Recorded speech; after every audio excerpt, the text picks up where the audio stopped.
Yan, mga boss, pag magpipintura tayo ng ganito mga tubular, kakal, gamitan natin ng roller para mabilis. Ano po, maganda pa. Maganda ang daan, hindi ko kayo ng brush matagal. Ano po. Yan.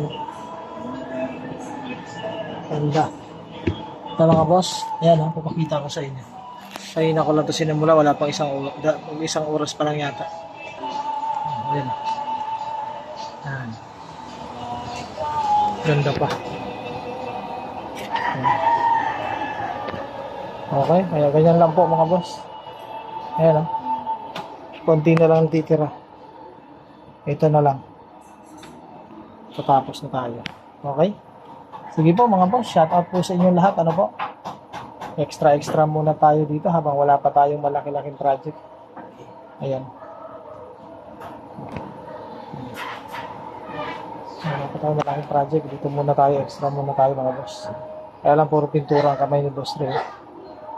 Yan ang kamay ng mahirap mga boss. Ano po? Kaya alam nyo na, kahit mahirap lang tayo, kahit pinagbibintangan tayo ng iba na hindi natin inaayos ang trabaho, bahala sila sa buhay nila. Basta alam natin sa sarili natin mga boss na hindi tayo nanluloko ng ibang tao. Ano po, inaayos natin ang trabaho. Okay, shout out po. Sige po mga boss at bye-bye po sa inyo lahat. Ingat!